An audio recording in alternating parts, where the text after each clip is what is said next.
Andrei, cos'è l'arte?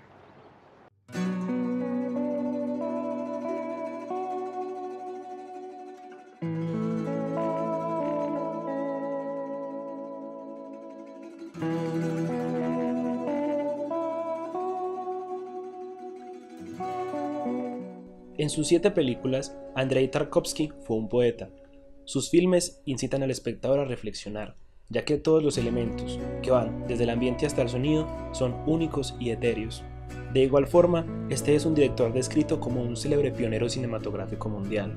Desde sus inicios como director, Tarkovsky revolucionó la forma de contar historias, tanto en su primera película, La infancia de Iván, como en la última, Sacrifice, todas ellas con un profundo mensaje de reflexión hacia el espectador.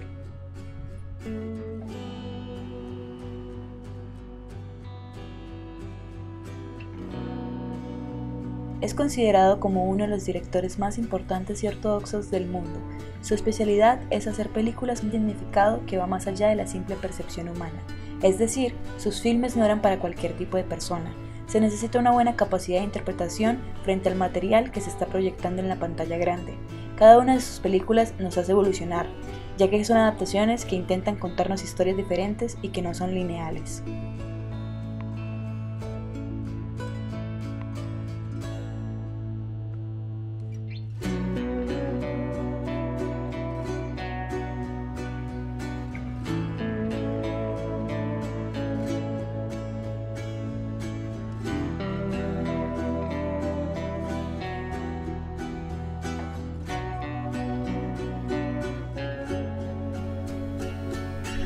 Andrei Tarkovsky nace en 1932 en Moscú, fruto de la unión de María Ivanova con Arseny Tarkovsky, quien era un reconocido poeta, y que pronto se convertiría en una inspiración para Andrei. Esta relación no duraría mucho, puesto que tan solo 5 años después se separarían, dejando al pequeño Andrei a cuidado de su madre, hermana y abuela. Esta influencia femenina fue impactante para su vida, ya que fue parte decisiva para su temperamento artístico.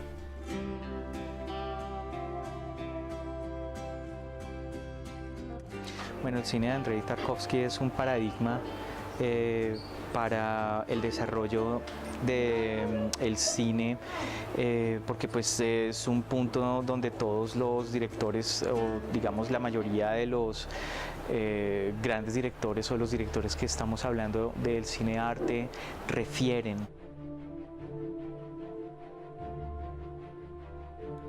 El arte lo siguió desde pequeño, puesto que antes de desencadenar todo su potencial en el cine, estudió música, pintura, escultura y lenguas orientales. Sin duda alguna, estos factores hicieron que Tarkovsky tuviese referentes complejos, referentes que se pueden apreciar a lo largo de su cinematografía.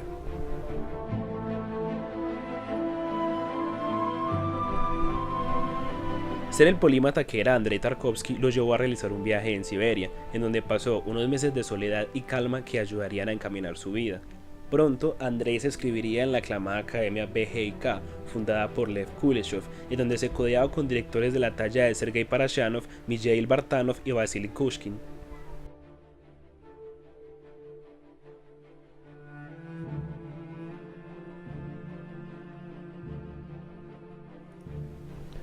Desde su primer cortometraje, The Killers, Andrei poseía unos rasgos estilísticos marcados en el movimiento, el manejo de la luz y el montaje. En aquellos primeros años de exploración del arte, Andrei se convirtió en un catador de su propio alcance.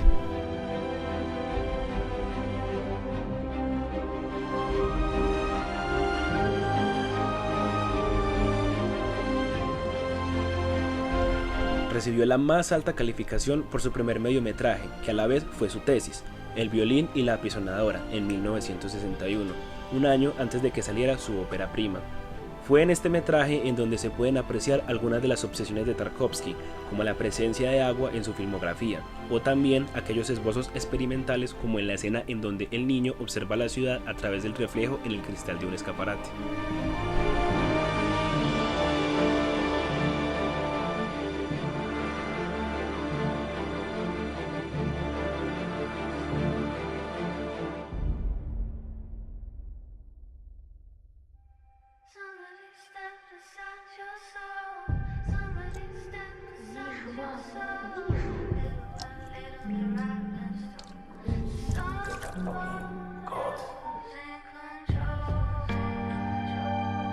Aparece entonces su ópera prima La infancia de Iván, producto de aquella primera experiencia con la guerra, que fue a través de las vivencias de su padre en la Segunda Guerra Mundial y bajo el yugo del régimen comunista. Es una obra que en un principio parece más alejada de los intereses temáticos y estilísticos que caracterizan su obra posterior.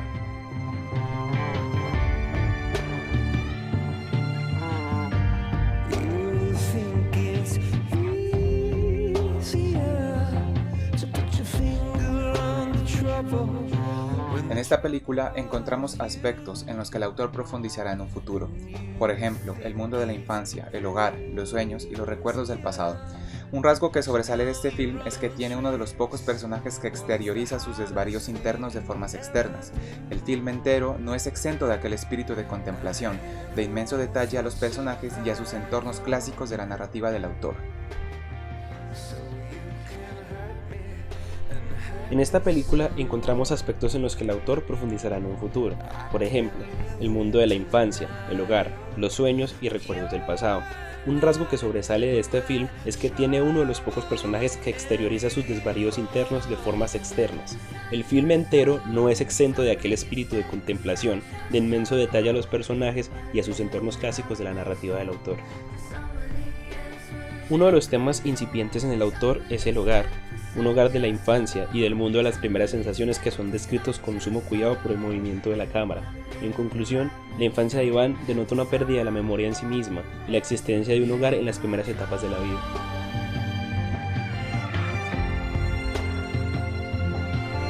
Sin embargo, ¿qué pasaba en aquella época de guerra? Pues Tarkovsky no lo tuvo fácil. En ese entonces la guerra era el pan de cada día, las constantes tensiones entre Estados Unidos y la Unión Soviética se acrecentaban cada vez más, y la idea de manipulación a través de discursos ideológicos crecía de forma inminente.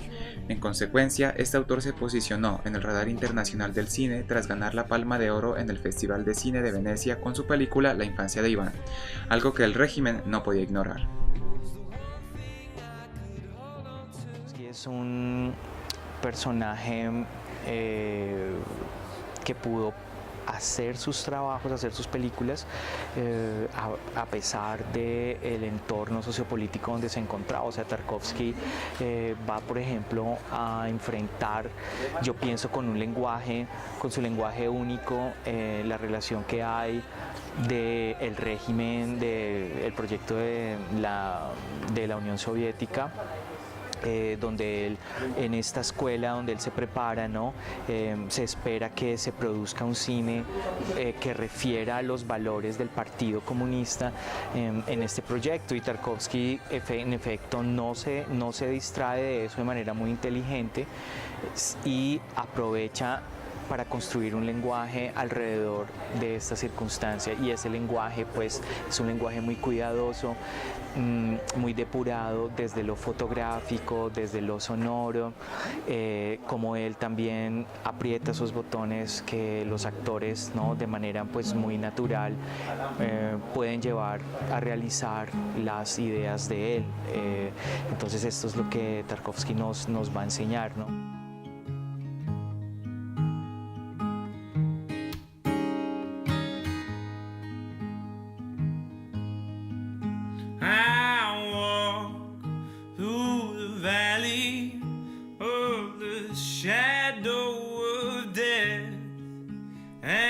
Otra de las obras más importantes de este director es Solaris, una película basada en el libro de ciencia ficción de Stanislaw Lem que lleva el mismo nombre.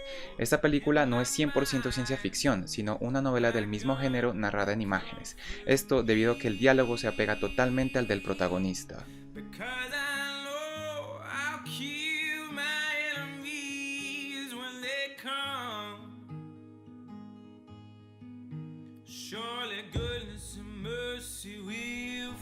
En Solaris, Andrei nos plantea la interrogante: ¿estamos solos en el universo? Y si no estamos solos, ¿con quién estamos? Asimismo, la narrativa es un tanto difícil de llevar, se necesita una buena concentración durante todo el filme, ya que cada detalle y acción aporta a la historia.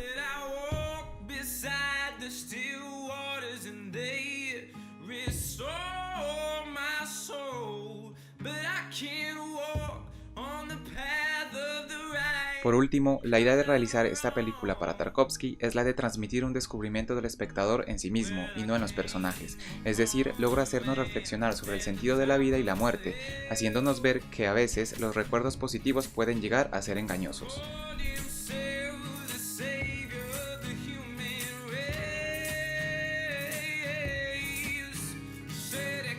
Solaris es una interpretación de una novela, no me acuerdo quién es la persona que escribe Solaris, pero Solaris es una novela, parte de la literatura, no se sabe que el lenguaje de la literatura tiene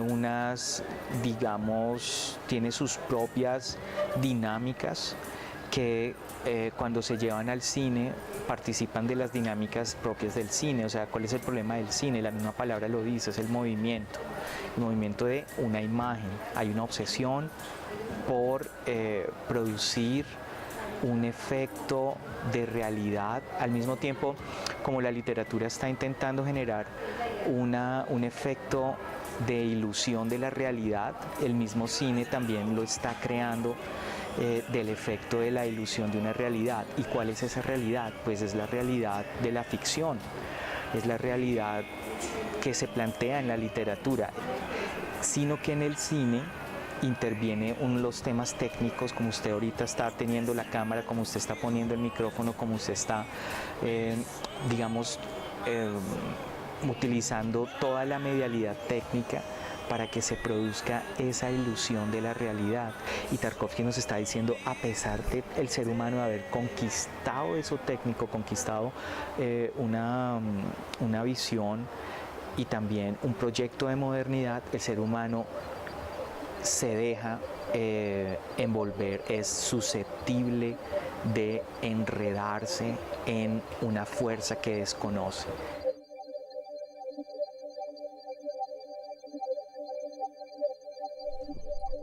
La influencia escénica es notoria en sus películas, se puede apreciar en la composición de sus planos. En ocasiones, los objetos filmados con lentitud, el color y la oscilación climática son frecuentes dentro de todas sus adaptaciones, ayudando a las atmósferas de las cuales Tarkovsky aprecia.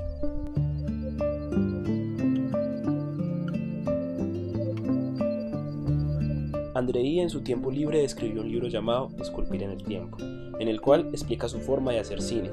En su obra hace referencia al haiku, un término japonés utilizado en la poesía, el cual desarrolla la imagen de tal forma que no signifique nada, pero a la vez sí. Por ejemplo, en su película Sacrifice, en donde al final la casa del protagonista es quemada.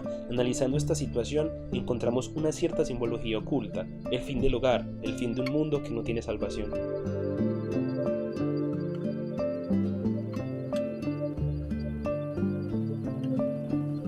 Hay también en sus películas un equilibrio entre palabra e imagen, pues estas crean ese ambiente en donde los diálogos están cargados de significados. Estos a menudo suenan demasiado graves, es posible que ello se deba al ajuste que se produce entre la palabra y unas imágenes llenas de detalles al extremo.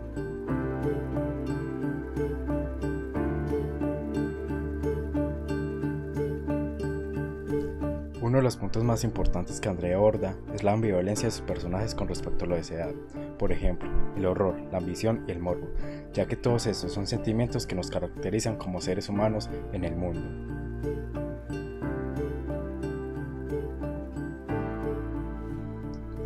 Del mismo modo, Andrei Tarkovsky ha sido la inspiración para muchos directores posteriores a su época, entre ellos Emanuel Lubezki, quien dirigió la famosa película contemporánea El Renacido, protagonizada por Leonardo DiCaprio. Tanto la fotografía como la escenografía en esta película se parecen a la infancia de Iván.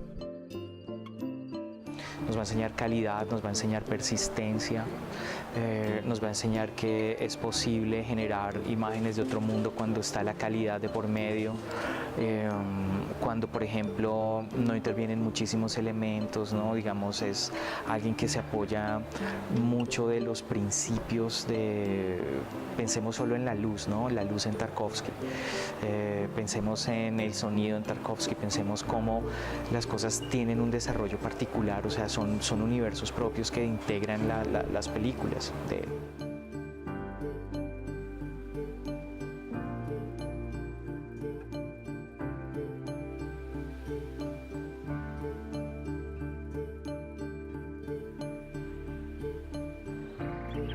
Andrei, cos'è l'arte? Короче говоря, мне кажется, что для того, чтобы строить любую концепцию, в частности, взгляд на искусство, следует прежде всего ответить на другой вопрос, гораздо более важный и общий. Вообще, зачем человек живет, в чем смысл человеческого существования? Oh, Father, tell me, do we get what we deserve? Oh, we get what we deserve.